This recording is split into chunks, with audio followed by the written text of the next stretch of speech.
I'm kind of new to thinking this way, and I can feel everything feels right with what you're saying. Does it work physically too? Yeah. I have chronic pain. Yeah. And when I live with pain all the time, how do I unthink the pain? Well, it is harder.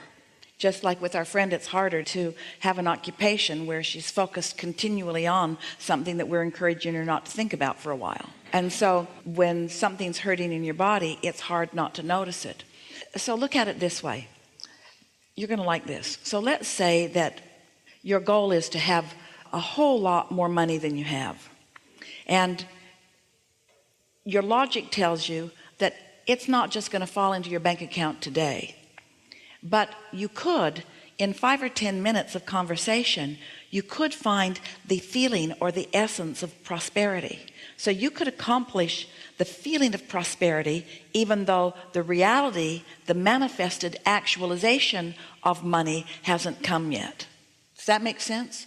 So you could have physical pain, which is the same thing as the absence of the money, and focus upon or find the feeling place of alignment and freedom from that pain. It's like calling pain the manifestation of something that you are changing the vibration of. We like that analogy. If you can feel rich when you don't have any money, you can feel pain-free when you've got pain. It's the same process of thinking. It's just a little harder when it's so up. Money is tricky too, because money, or lack of it, affects you all day long. And pain affects you all day long. And maybe not having something that you want affects you all day long, but not as much. So you have to use the power of your mind. You have to be a little more disciplined. You have to be a little more decided. So we're going to tell you some things about pain that we think will help you a lot. If you have resistance, if you have a belief that is contradicting a desire, you're going to feel negative emotion about it. And the more you want the desire and the more you don't believe it, the stronger that resistance is going to feel.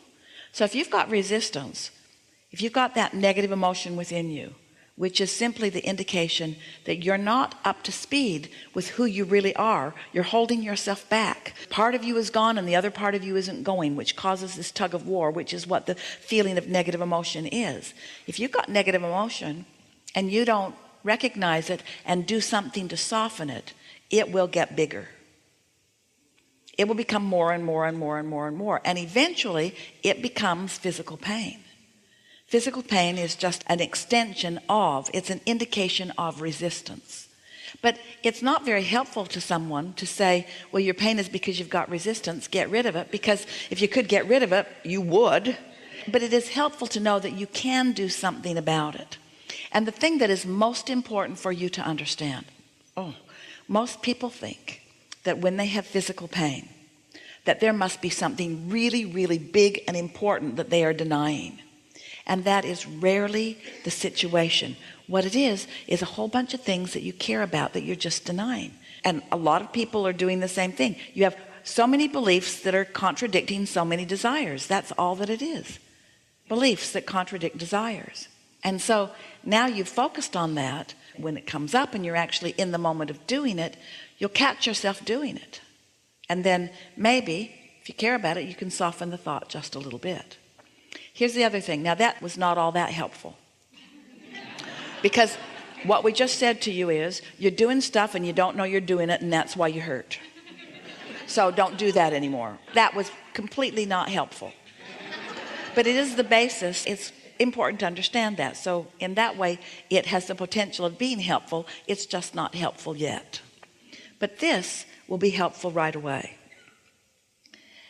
In the same way that we're talking to you about your open circuit relative to something that you want, your body has trillions of cells that are consciousness, that are open circuits. And when the circuits in your body are open to each other and to the impulses that are coming from your central nervous system and from your thinking system, in other words, when your circuits are open, you thrive. Open circuits are what make you intend to pick up that glass of water and be able to do it. It's what makes your body respond to your thought. Those are open circuits, you see. And so even though you have more open circuits than not, all of you might be closing some of those circuits down through thoughts or beliefs that you have. So in the same way that we were demonstrating that if you have a desire and a belief that matches it, then the circuit is wide open and the universe can deliver to you. You can get back what you want. It's just an open circuit. But if you want something that you don't believe, then it's like electrocuting yourself and you don't get it back and it doesn't feel good, and the result is negative emotion. Stronger result than negative emotion is physical pain, which means pain always means this: the cells of your body are requesting things that are being offered that your resistant thought is keeping them from receiving. So pain means, first and foremost, help's on the way. It means the cells are asking because they know how to stay in balance. The cells of your body are so brilliant. They are such genius consciousness. Think about it. Do you ever think about your body? How incredible it is? You don't lie in bed at night and keep your own blood pumping. You don't make that a conscious thing that you do. There are so many things that you call unconscious success in your body that the cells of your body are tending to. And the cells of your body are regenerating. They're becoming new over and over and over again. And so they don't hold old beliefs because they're becoming new again. But you teach them the beliefs that are hindering through your thoughts. In other words, when you think about getting older, and therefore you're teaching the cells of your body things that cause resistance that don't let the circuits flow. So when your cells ask for something and the circuit is closed, that equals pain. That's all that it is. And you get a few trillion cells asking and not receiving, then the physical result to you is you don't feel so good. Did you hear us when we said it's not a big thing? You don't have some big, terrible, hairy, secret doubt within you. It's just a whole bunch of stuff. Like, I'd like to do that, but I can't. Something that simple. And just multiply that by a few dozen times a day, about a few hundred subjects, and then you've got resistance. That's all that it is. Is that why when I get really angry about something, It gets suddenly worse. I can move? No, I can move for a while.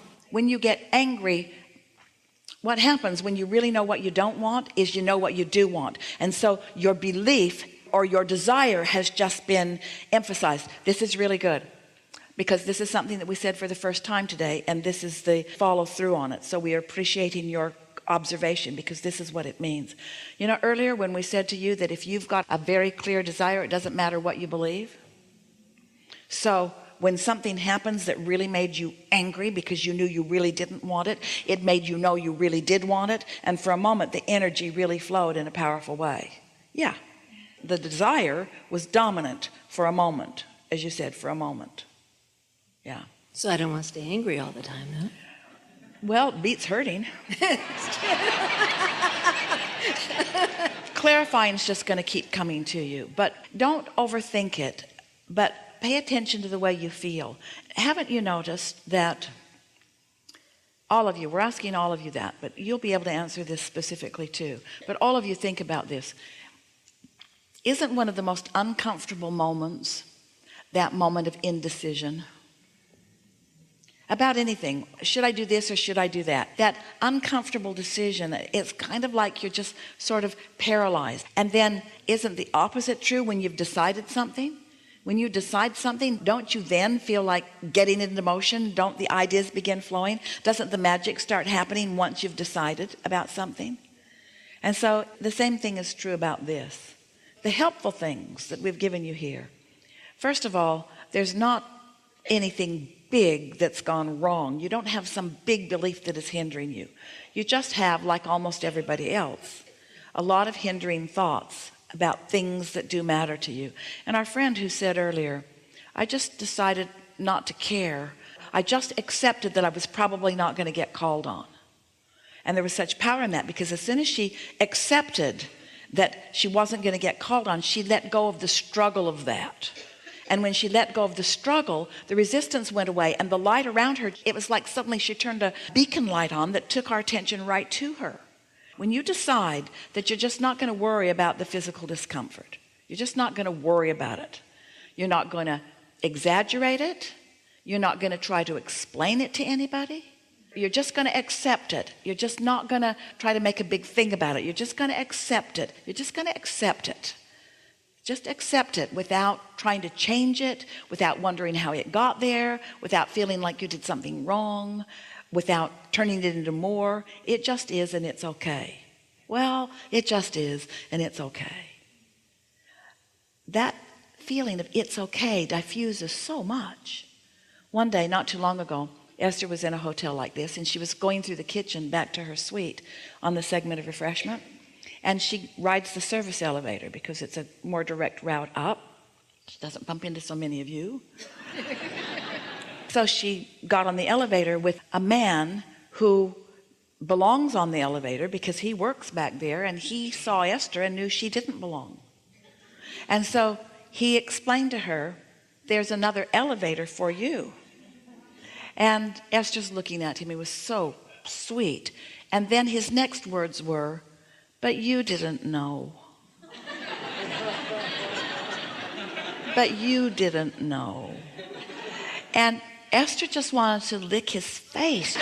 She just wanted to wrap him up. She felt such tenderness and such understanding from him, not wanting to make her wrong. And she thought, oh, this is the most delicious moment that I think I've ever stood in, where I'm doing something totally off limits and totally inappropriate. I could not be doing anything more wrong in this moment than being on the elevator with all the dirty clothes.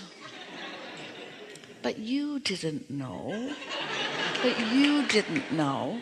And this is the way we want you to feel about anything that isn't going the way you want it. You didn't know that the cells of your body are communicating with each other, and you didn't know that you were blocking them with your negative thoughts. You didn't know. You just thought your negative thoughts were just negative thoughts. And you also thought that they were logical negative thoughts, and that they were understood negative thoughts, and that they were commonly thought negative thoughts. You didn't know.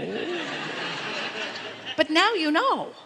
Now you know. In other words, now you know. Esther explained to him, they gave me permission for this. And then she wanted to give back to him. She said, but you didn't know. Just giving everybody the benefit of the benefit of the benefit. Give yourself the benefit of the doubt. Everything's all right. And the cells of your body know that everything's all right. And the cells of your body are not letting you down. They're asking for what they need. And in that softer vibration, see that? See that? You got that? You know what that is? You feel that? That's your confirmation. That's your inner being saying to you, you didn't know, but now you know. Did you feel that on your cheek just now? Yeah. You're not having a stroke. Lots of things like that. That's you releasing enough resistance that you're allowing energy to flow where a moment ago you weren't allowing it to flow. You're going to begin feeling a lot of twitters. Yeah. It's a good thing. It is a very good thing. Enough? Thank you. Yeah.